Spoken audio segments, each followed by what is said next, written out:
Chapter 20 The Great Gum Machine. Mr. Wonka led the party over to a gigantic machine that stood in the very center of the inventing room.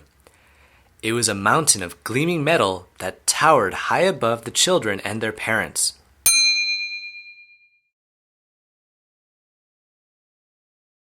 Out of the very top of it, there sprouted hundreds and hundreds of thin glass tubes.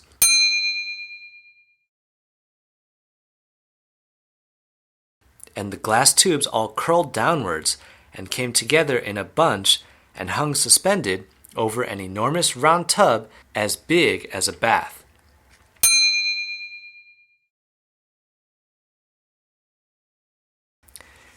"Here we go," cried Mr. Wonka, and he pressed 3 different buttons on the side of the machine. A second later, a mighty rumbling sound came from inside it.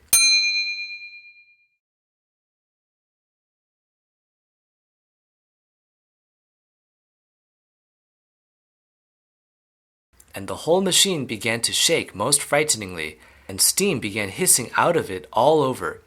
And then suddenly, the watchers noticed that runny stuff was pouring down the sides of all the hundreds of little glass tubes and squirting out into the great tub below.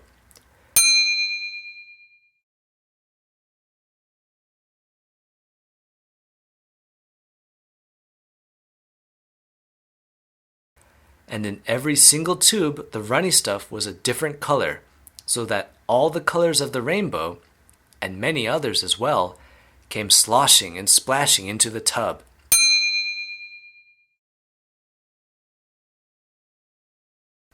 It was a lovely sight, and when the tub was nearly full, Mr. Wonka pressed another button, and immediately the runny stuff stopped running out of the tubes, the rumbling sound disappeared, and a whizzing whirring noise took its place.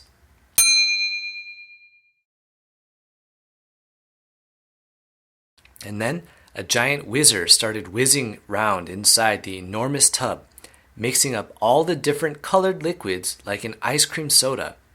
Gradually, the mixture began to froth.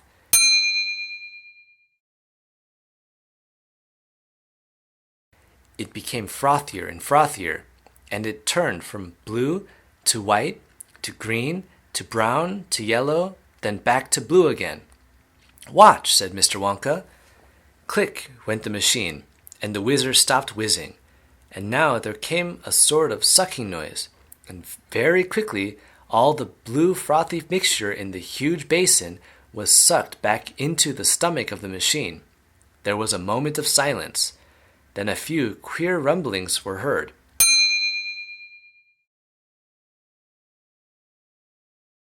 Then silence again. Then suddenly, the machine let out a monstrous, mighty groan.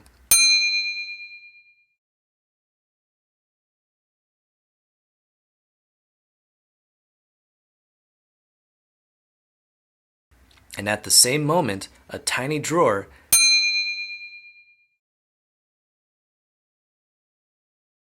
no bigger than the drawer in a slot machine, popped out the side of the machine, and in the drawer there lay something so small and thin and gray that everyone thought it must be a mistake.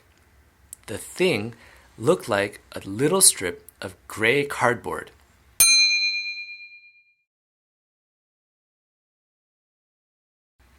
The children and their parents stared at the little gray strip lying in the drawer. "You mean that's all?" said Mike TV, disgusted. "That's all," answered Mr. Wonka, gazing proudly at the result. "Don't you know what it is?" There was a pause. Then suddenly, Violet Beauregard, the goofy gum-chewing girl, let out a yell of excitement.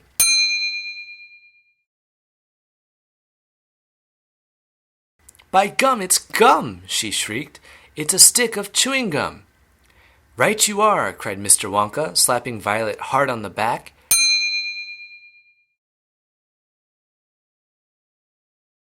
"It's a stick of gum! It's a stick of the most amazing and fabulous and sensational gum in the world!"